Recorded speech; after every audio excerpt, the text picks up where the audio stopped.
Malas noticias en Boca. Una decisión judicial complicó a Cassini, Bermúdez y Delgado. Primero fue el alivio futbolístico y después, el golpe al mentón.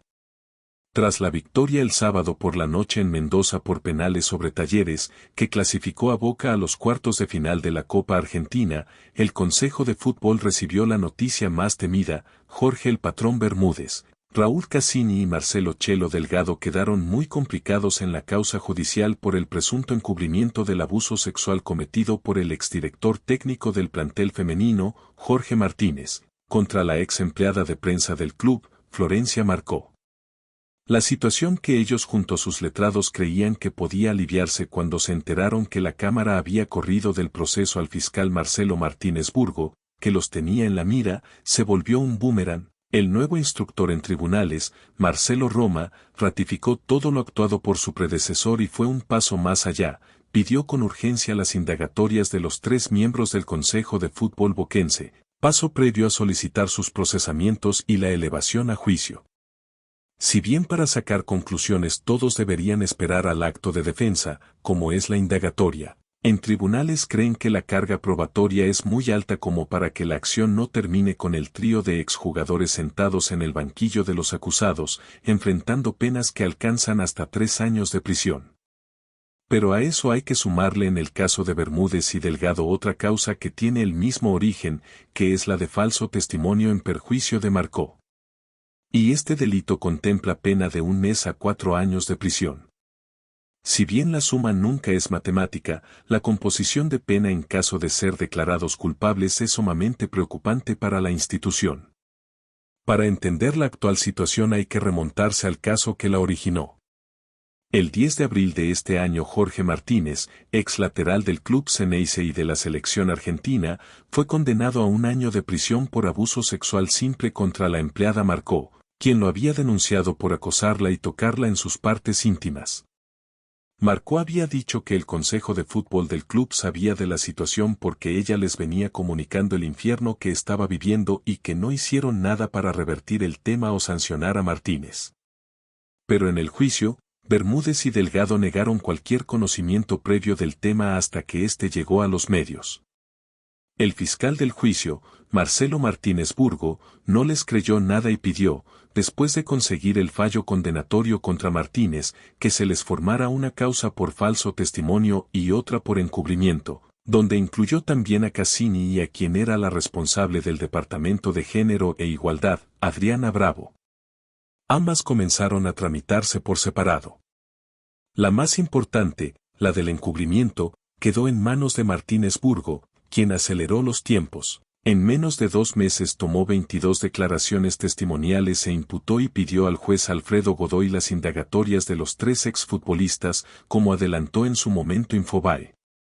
Pero como la causa de falso testimonio había recaído en otro juzgado, el 59, que no tiene juez titular y estaba siendo subrogado por el doctor Carlos Bruniar, se planteó una cuestión de competencia. Por economía procesal ambas iban a ser tramitadas por un solo juzgado. En ese conflicto la Cámara decidió apartar al dúo Martínez Burgo-Godoy y mandar todo al juzgado 59 con la intervención del fiscal Marcelo Roma. Sin el fiscal del juicio en el medio, en Boca vieron la oportunidad de que todo quede primariamente archivado para terminar después en los sobreseimientos de los acusados.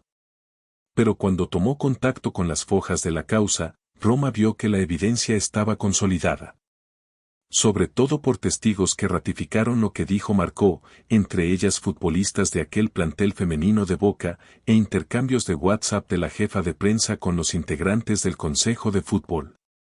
Así que tras analizar todo tomó la misma determinación que su predecesor, le pidió al juzgado que tiene en este momento al frente al doctor Alejandro Ferro que conceda las indagatorias de Bermúdez, Cassini y Delgado como presuntos autores prima facie del delito de encubrimiento y sobre el patrón y el Chelo además falso testimonio. Ahora habrá que esperar la decisión del magistrado, pero en el Palacio todos suponen que dará curso a la petición. En su momento, los letrados de los acusados explicaron a Infobae que quieren dar vueltas sobre un asunto que para nosotros está claro. Ella se presenta el 31 de enero de 23 a Recursos Humanos del club porque debía retomar su actividad y pide licencia porque denuncia que Martínez la había abusado, cuando durante todo el 2022 nunca dijo eso. Al día siguiente va a comisión de género y vuelve a pedir vacaciones y 24 horas después la entrevista un equipo interdisciplinario ya que ella requería urgencia, se le aconseja que denuncie y haga terapia. Pero manifiesta que no quiere denunciar y entonces se le otorga la licencia y el equipo interdisciplinario hace un dictamen a mediados de mes que eleva a la secretaría del club y así el 17 de febrero se ordena instruir sumario administrativo interno y se designa un instructor. Pero a comienzos de abril al enterarse por los medios de comunicación que Marcó había realizado una denuncia judicial y después de certificar que esto era así, se archiva el sumario hasta esperar la decisión de la justicia para evitar resoluciones contradictorias. En paralelo y ante el conocimiento de la denuncia se licencia a Martínez separándolo del plantel femenino y cuando se termina su contrato a fin de 2023 no se le renueva. Esta es la verdadera historia y por eso no se entiende la acusación sobre Bermúdez, Cassini y Delgado.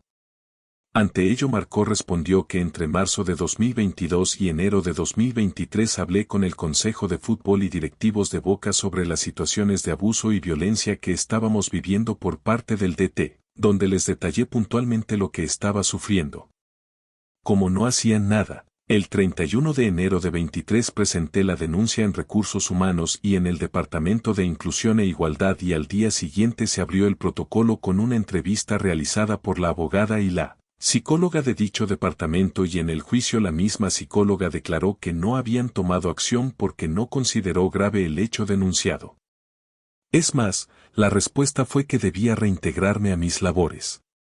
Por eso hice uso de mis vacaciones, para no ir a trabajar junto a mi abusador. Cuando retomo mis actividades el 23 de febrero veo que nada cambió y al día siguiente el club me da la licencia sin explicar por qué. Viendo lo que sucedía, decidí realizar el 7 de marzo de 23 la denuncia judicial que toma estado público el 3 de abril. Para esa fecha, ellos sabían todo lo que había ocurrido. Pero todo.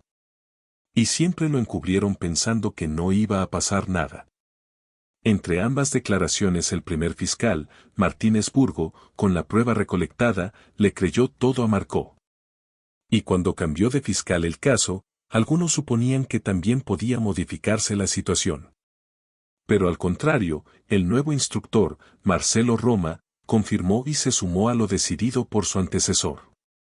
Y ahora Bermúdez, Delgado y Cassini están pendiendo de un hilo judicial cada vez más finito y que tiene en el horizonte un juicio por encubrimiento de abuso sexual y falso testimonio.